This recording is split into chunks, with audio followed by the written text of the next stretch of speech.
इस वीडियो के अंदर आज का टॉपिक ये रहेगा कि संतान की समस्या बहुत से लोगों को रहती है। विवाह हो जाता है, विवाह के बाद में संतान नहीं होती है।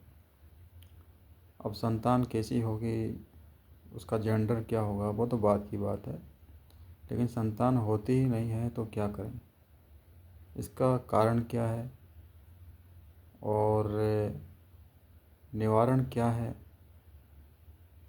और पिछले जन्म में से कौन से कर्म रहे होते हैं व्यक्ति के, जिससे संतान उत्पत्ति में, पैदा करने में समस्याओं का सामना करना होता है।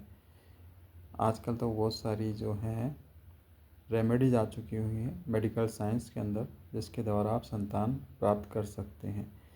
लेकिन जो आम आदमी है, सामान्य मनुष्य है, जो इतना खर्चा अफोर्ड नहीं कर सकता है कि मेडिकल साइंस पे लाखों रुपए खर्च करके फिर संतान की प्राप्ति करे, तो उसके भाग्य में यदि नहीं है तो वो तो उस रास्ते पे, मेडिकल साइंस वाले रास्ते पर जा ही नहीं सकता है।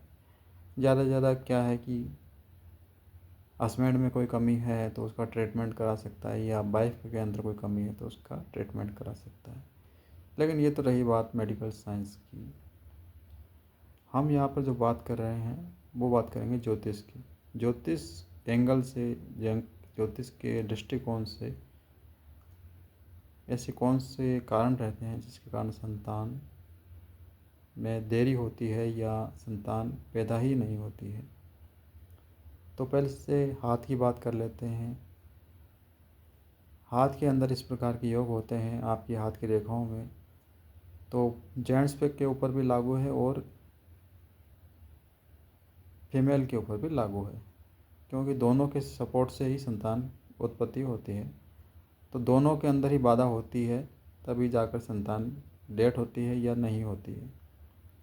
तो आपको देखना है कि आपके हाथ की सबसे छोटी उंगली है, उसके नीचे जो विवाह रेखा होती हैं, उसके ऊपर बारीक मैग्नीफाइंग ग्लास से आप देखेंगे, बारीक छोटी छोटी पतली पतली सी रेखाएं होती हैं, वो कटी हुई रहती हैं या होती ही नहीं हैं। जिनके संतान नहीं होनी लिखी रहती है, तो विवाह रेखा के ऊपर कुछ खड़ी लाइनें होती हैं, ठीक है, जो ऊपर की तरफ जाती है, उंगली की तरफ जाती हैं वो खड़ी लाइनें।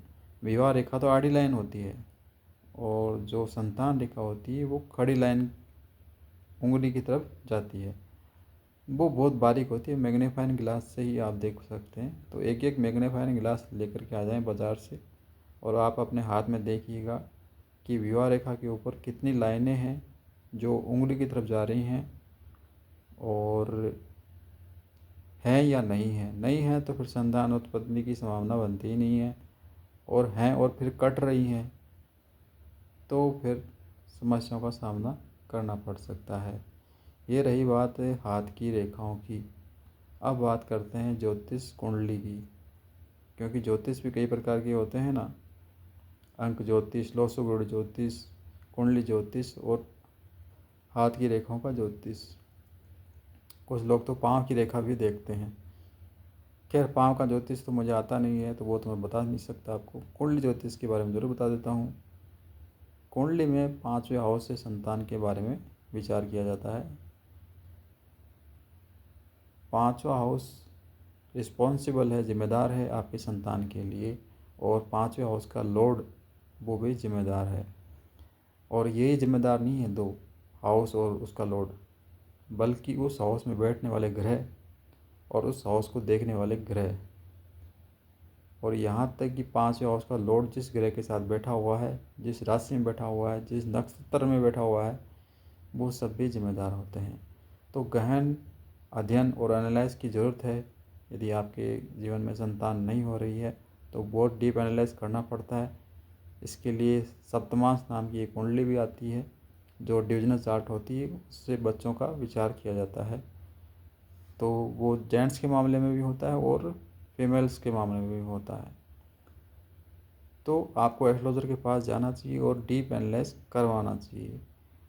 तो ये तो रही बात डीप एनालाइज की। अब मैं आपको कुछ ऐसे सिस्टम बता देता हूँ जिससे आप आसानी से पहचान सकते हैं कि आपके संतान उत्पत्ति में दिक्कत आएगी। अब कितनी बड़ी आएगी, छोटी आएगी, बड़ी आएगी या बिल्कुल नहीं आएगी, ये चीज़ें इस बातों के अंदर मैं कवर करने की कोशिश करूँगा। लेकिन 100% पर्सनल कुंडली का एनालाइज करने के बाद में ही आपका पता लगेगा। इससे मोटा मोटा आपको पता लग जाएगा मेन चीज़, ठीक है। तो बात करते हैं पंचम हाउस लॉर्ड की। पंचम हाउस का लॉर्ड यदि छठे हाउस में बैठ जाता है, आठवें हाउस में बैठ जाता है, 12th हाउस में बैठ जाता है, तो कहीं न कहीं संतान प्राप्ति में दिक्कत पैदा होती है, क्योंकि 6, 8, 12 यह हाउस जो कुंडली के हैं ये अच्छे नहीं माने जाते हैं, ठीक है। फिर है 6, 8, 12 के लॉर्ड के साथ यानी कि उनके स्वामी के साथ बैठ जाए तो भी ऐसी चीज़ हो सकती है आपके जीवन में। अगली चीज़ है कि संतान भाव जो होता है, पांचवा भाव, वहाँ पर पापी ग्रहों की दृष्टि आ जाती है। 7वीं दृष्टि से कोई देख रहा है। राहु केतु की 3 दृष्टियाँ होती हैं, 7वीं, 9वीं और 5वीं, ठीक है। तो इन 3 दृष्टियों में से किसी भी दृष्टि से देख रहा है तो भी दिक्कतों का सामना करना पड़ता है। या मान लीजिए राहु बैठ गया है आपके 5वें हाउस में या केतु बैठ गया है तो भी दिक्कतों का सामना करना पड़ता है। या फिर विलंबकारी ग्रह बैठ जाए आपके संतान भाव में, जैसे शनि है, विलंबकारी है, शनि शनि चलने वाला शनि, यानी कि वो तो वैसे ही आलसी आलसी होता है ग्रह, तो ये फिर लेट फल देता है।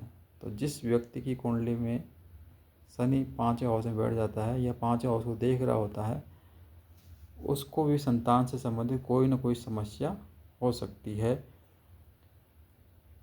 या तो संतान लेट होना या मिसकैरेज होना, कुछ भी चीज़ दिक्कतों का सामना करना पड़ता है। या संतान हो गई हो तो फिर संतान अच्छी ना निकलना, या कई लोगों के मंदबुद्धि बच्चे पैदा हो जाते हैं, या किसी के शारीरिक अंग ठीक प्रकार से काम नहीं करते हैं, या किसी का दिमाग काम नहीं करता है, इस प्रकार की संतान भी पैदा हो जाती है। तो इसमें क्या रहता है कि किसी भी प्रकार की कमी हो सकती है, या तो संतान होगी नहीं, और होगी तो या तो मंदबुद्धि होगी या उसके शारीरिक अंग ठीक प्रकार से काम नहीं करेंगे, और कहीं हो गया है, लड़का हो गया है फिर भी उसका लड़की जैसा नेचर है, लड़की हो गई है फिर भी उसका लड़के जैसा नेचर है, इस प्रकार से भी हो जाता है। क्योंकि कहीं न कहीं ये जो ग्रह हैं मैंने बताए, राहु केतु और छठे और 8वें और 12वें भाव का मालिक, इनको फलादेश खराब करना है, फल को खराब करना है, ठीक है। मामला बिगाड़ना है, चाहे कुछ भी करें। जैसे शकुनी था ना महाभारत के अंदर, तो वो पांडवों का खेल खराब ही करता था हर समय, उसका काम यही था। तो ये जो ग्रह होते हैं इनका काम है खराब करना। हाँ, यदि शुभ ग्रह देख लेते हैं, जैसे गुरु ग्रह देख लेता है आपके 5वें हाउस को, तो ये फलादेश 90% प्रभाव कम कर देता है, ठीक है। जहाँ आपके 7 मिसकैरेज लिखे थे या 5 मिसकैरेज लिखे थे, उसको ये 1 में कन्वर्ट कर देगा, 2 में कन्वर्ट कर देगा, इस प्रकार से। क्योंकि गुरु की दृष्टि जहाँ पड़ जाती है वो हाउस सेफ हो जाता है, ठीक है। गुरु साक्षात ईश्वर माना गया है। गुरु ब्रह्मा, गुरु विष्णु, गुरु साक्षात महेश्वराय। तो जो है गुरु को भगवान का दर्जा दिया गया है। तो गुरु ग्रह जो होता है जुपिटर, यदि आपके संतान भाव को देख रहा है तो आपके जीवन में चाहे कोई भी पापी ग्रह बैठा हो आपके संतान भाव में 5वें हाउस में या देख रहा हो, तो भी उसकी दाल गलेगी नहीं, इतनी नहीं गलेगी जितनी की गल सकती थी। तो 5वें हाउस में गुरु, 5वें हाउस को गुरु देखना, या 5वें हाउस के लॉर्ड के साथ गुरु बैठना, या 5वें हाउस लॉर्ड को गुरु देख लेता है, किसी भी प्रकार से पंचम हाउस से संबंध बना लेता है या 5वें हाउस के लॉर्ड से संबंध बना लेता है, राशि परिवर्तन योग कर लेता है, तो काफ़ी हद तक आपको संतान का सुख अच्छा मिल जाता है। लेकिन संतान अच्छी होती है, अब संतान से सुख मिलेगा कि नहीं, मिलने का मतलब है कि बुढ़ापे में सेवा करेगी नहीं करेगी, आपको अपनी प्रॉपर्टी का सुख लेने देगी कि नहीं देगी, कमा के देगी कि नहीं देगी, वो चीज़ अलग है। लेकिन संतान अच्छी भली होगी, सेहतमंद होगी, उसका नेम फेम हो जाएगा समाज में, सरकार में, ठीक है, कहीं भी।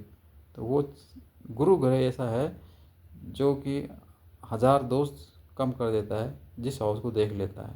ठीक है, जहाँ बैठता है उतना अच्छा नहीं रहता है, लेकिन जिस हाउस को देख लेता है उसका फल अच्छा कर देता है। ठीक है,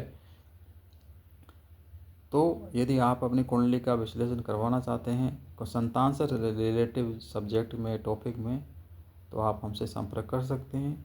और संतान में देरी आ रही है, रेमेडीज होती हैं 10% 20% आपके प्रभाव को कम करने के लिए होती हैं। ठीक है, तो जिसके 10% 20% की कमी आ रही हो वो जो है अपना रेमेडीज ले सकते हैं और संतान उत्पत्ति करके संतान का लाभ ले सकते हैं। तो आज की वीडियो में इतना ही, फिर से किसी नए टॉपिक को लेकर आपके सामने आएंगे। तब तक के लिए हमारे चैनल पर बने रहें और ज्योतिष से संबंधित जानकारी के लिए चैनल पर हमेशा आते रहें और अपना ज्ञानवर्धन करते रहें। बहुत बहुत धन्यवाद वीडियो देखने के लिए।